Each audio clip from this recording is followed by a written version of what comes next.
My name is Old Nick 𝐿𝐼𝐴. My aim is to catch them young. Dragging myself throughout the darkness. It's never too late to change your heart. I was blind, but now I see. I've gotten some ridiculous comments and questions here on YouTube and on Facebook lately, so it prompted me to make this video. I thought today we'd talk a little bit more about nicotine. The media has long villainized nicotine, right? It's been singled out as an evil component to cigarettes, so surely it must apply to vaping. That's logical, right? Well, today we're going to officially confront this topic. If you have anything to add to the discussion, please feel free to sound off in the comments below. Let's begin by showing just how shady some of the ANTZ, also known as anti-tobacconists zealots, people who are completely uncompromising with their views and ideals, have been in the past. Trigger warning here. This may upset some animal lovers out there. Just keep in mind I did not, nor do I condone, the treatment of the animals, be it rats or otherwise, like this. Keep in mind what was said about nicotine. It's a poison, deadly poison. It ranks with cyanide. Well, let's see what it does to a mouse. Now, this tube contains pure nicotine, and I'm going to give this little fella 1 drop.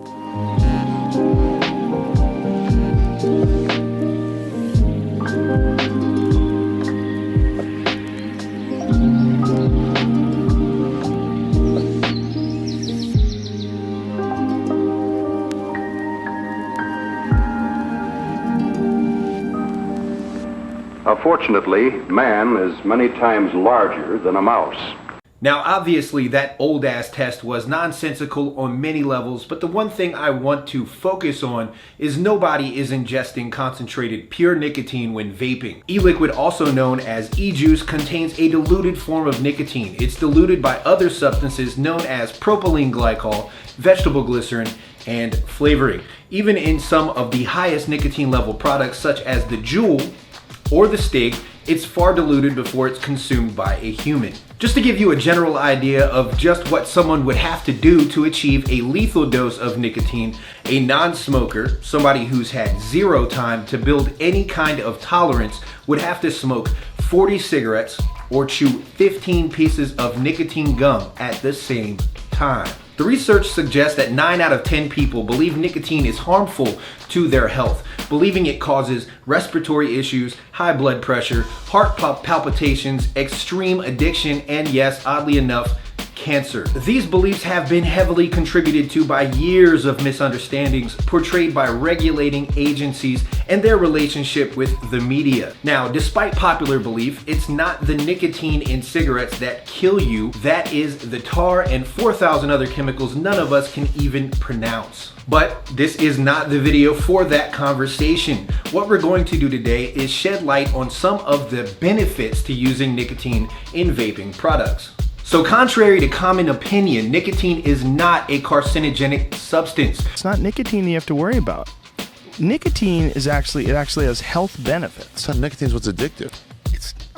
I don't know, man. It doesn't work like that with me. So you won't be getting cancer anytime soon, at least not due to vaping. What it will do for your blood system is increase the number of red blood cells. More red blood cells means a better functioning brain. It does this by activating areas of your brain that is associated with increasing wakefulness, motivation, alertness, and creativity. All in all, it's very efficient at increasing neural pathway activity. Another significant way nicotine benefits the brain is by improving attention, memory, and fine motor skills. This has been proven through numerous studies, being found to boost cognitive performance such as attention-related tasks and increasing processing speed for complex tasks. It does this by increasing vasopressin, a critical hormone that plays a major role in keeping your body hydrated, mind sharp, and elevated moods. Let me be clear, this is not an endorsement for underage use, nor am I encouraging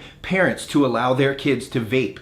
However, nicotine has been shown that it can significantly reduce severity of clinical symptoms in those with ADHD. It increases reaction time, attention, and accuracy. This was an actual study conducted, so you don't have to take my word for it. I'll try and leave links in the description below for your convenience and reference. Now, at the same time, it showed that nicotine can help immensely with depression.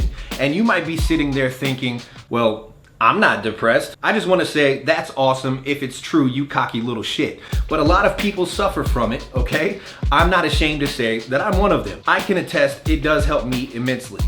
With depression, that is. And this might be surprising to some of you, but nicotine is also a preventative treatment for Alzheimer's and Parkinson's. I know it sounds strange, right? But this has been confirmed by tobacco companies and pharmaceuticals through their studies with nicotine patches. Parkinson's patients actually showed increased processing speed. Among the many other benefits, nicotine is also an anti-inflammatory. It acts as a suppressor of inflammation by reducing the cytokine production by way of human blood cells. What this does is actually prevents episodic memory decline, which, you probably guessed it, mimics the early stages of Alzheimer's. I wonder how many people out there are aware that nicotine can also reduce pain. In a study of women following a gynecological surgery, half were given nicotine and the other half morphine.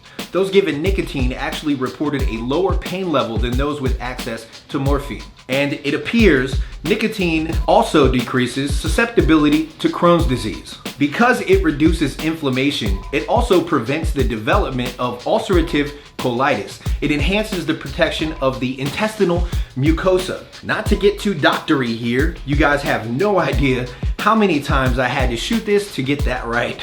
But nicotine actually increases acid and pepsin secretions along with bile secretions. So long story short, it helps with bloating and other problems that are associated with inflammation. Oh, do you want to lose weight? Nicotine can help. Because it activates certain neurons, it increases metabolism and decreases hunger. It can indirectly decrease obesity by reducing chronic low-grade inflammation, and it improves blood sugar balance. That's really good news for people that are fighting the fat and diabetic fights, right? And yet another benefit to vaping nicotine that many might not think about is repairing tissue. As we all know, when we age, our bodies become susceptible to the elements, injuries, and prolonged healing times. Now, what nicotine does is stimulate the systems in the body which increase growth of tissues and blood vessel capillaries. It's also been thought to repair damage to blood vessels and increase blood circulation. So, while many people will have you believe nicotine is dangerous and should be avoided at all costs, here we've covered several benefits to ingesting nicotine in low doses. Let me be very clear about that so no one gets me wrong. The low doses that we vapors use is not lethal, not by a long shot. In many cases, most of us use a fraction of what cigarette users are ingesting on a daily basis. Here's a general comparison. For example, a single cigarette varies from a light 6 milligrams to an extra strong 28 milligrams of nicotine, while a 30 milliliter bottle of e-liquid, even if someone was to go through it in a day, that's a lot of liquid. Not so many people vape that much, but your typical bottle of e-liquid may contain 3 milligram by volume. So in summation here, if you take a pack-a-day smoker and put him beside a vapor who vapes 30 milliliters a day, you may think the vapor is ingesting much more nicotine. But in reality, that vapor is actually ingesting less while still being satisfied and enjoying flavor with their harm reduction method. Until next time, guys, I hope you enjoyed the video. Smack a like on the video and subscribe if you liked it. Let me know your thoughts below. And as always, 𝐬𝐿 salute.